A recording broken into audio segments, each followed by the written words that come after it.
How to rename workspace in Trello. Hi everyone, welcome back to Wake&Tech.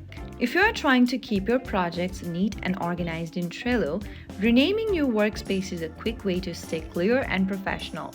First of all, launch open the Trello app or website on your device and make sure that you're logged into your account. Once you're logged in, from the home screen, find the workspace you want to rename.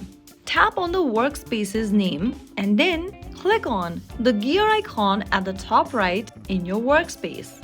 Now, click on the workspace's name and rename it. Erase the current workspace's name and write down a new one. Once you are done, you can head back to the next page and you'll be able to see your workspace's name changed. So that's how you successfully rename your Trello workspace. Your new name will appear across your boards and dashboards. If you found the video helpful, don't forget to like, share, and subscribe to our channel.